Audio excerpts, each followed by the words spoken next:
Le smartphone, dernier cri du chasseur, sonne alors qu'il déballait l'ultime carton de fléchettes anesthésiantes envoyé par le service logistique du permis viande pour alimenter le centre d'habilitation de son département en animaux. Au bout du fil, une voix chevrotante. Monsieur Pressot? Oui.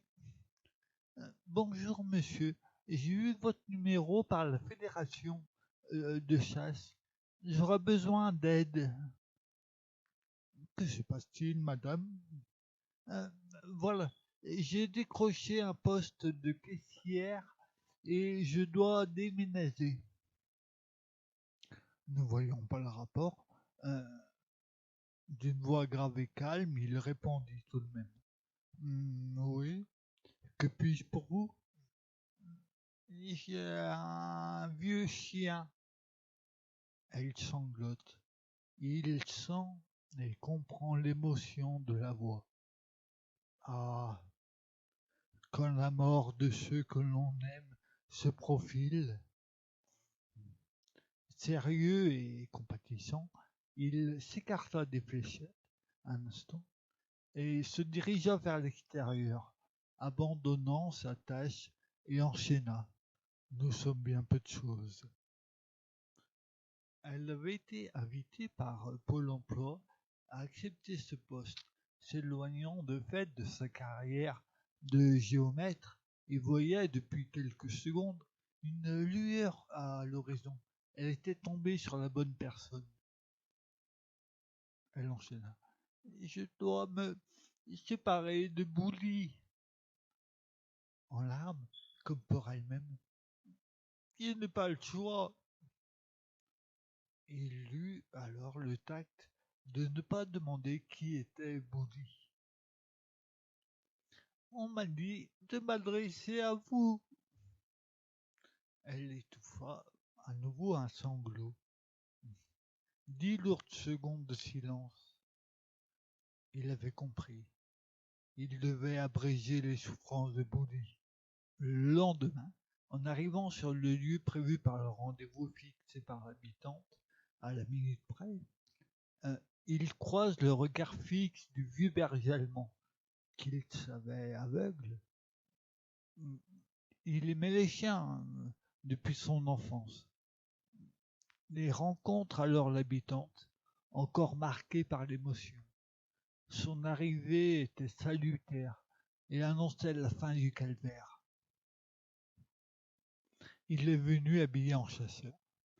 Après avoir longuement hésité, il portait sa tenue de camouflage, verte et marron, comme un uniforme. En préambule, il refuse poliment un apéro. Jamais pendant le service, répondit-il en souriant. Il met en joue le chien, vise calmement, expire lentement, bloque sa respiration et presse la détente. Et tire dans le mur de la façade. Il incrimine interloqué son fusil. Deuxième coup. Dans le décor aussi. Il regarde l'habitante, qui fait alors quelques pas de recul. Troisième coup. Il le blesse. Croit que c'est fini. Voilà, c'est fait. Et rassurant, réajustant sa casquette promotionnelle distribuée par sa fédé.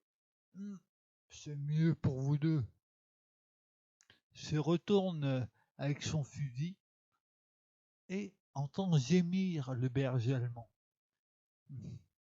Il va alors chercher des balles dans le coffre de sa voiture. En revient les yeux rougis, sans que l'habitante ne sache s'il avait bu une forte rasade de gnôle ou pleuré. Cinquième coup. Sonnerie à l'école primaire d'à côté. Le bruit de la sonnerie de la récréation de l'école déconcentre le chasseur qui, dans une fulgurance incontrôlée, pensa que cette sonnerie était celle de la communauté des chasseurs qui, par ce signal, le sanctionnait pour ses tirs loupés et le bannissait. Lui qui avait construit sa légende par ce fait d'armes épique. En effet, un jour, un sanglier blessé dans une clairière l'avait chargé à moins de 10 mètres. Il avait alors pris le temps, disent les récits, de calmement recharger et, tout en sang-froid, de viser et d'éclater la gueule écumante du monstre à moins d'1 mètre. Le corps du prédateur, du dangereux prédateur, s'était affalé et avait fini sa charge, folle, à quelques centimètres des bottes vertes de l'humain. Cette légende était à peine enjolivée. Bon. 6e coup de feu. Drapeau blanc agité par l'institutrice, puis les enfants sortent. L'habitante et le chasseur craignent que l'abattage coupé ne fût filmé. Maintenant, plusieurs scénarios seraient possibles pour la suite de l'histoire à développer collectivement.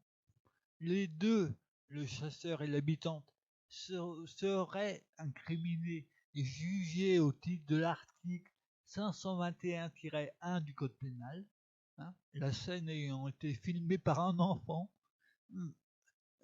où l'habitante finit par abattre elle-même son chien, succombe au sadisme, fait payer au chien ses infortunes de la période, de la même manière que lorsque plusieurs personnes se tiennent par la main et que la première pose la main sur une clôture électrique, seule la dernière reçoit la décharge, paraît-il.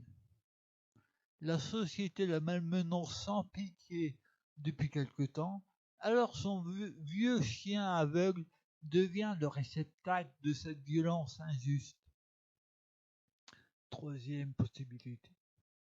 L'habitante, en entendant les râles de douleur de Bouli, pour elle, qui sont des cris d'incompréhension et de colère lui étant personnellement destinés, semble se réveiller en sursaut, comme une sortie brutale d'hypnose ou la réception d'un seau d'eau glacée. Citation d'Hannah Arendt, c'est dans le vide de la pensée que s'inscrit le mal. Voilà.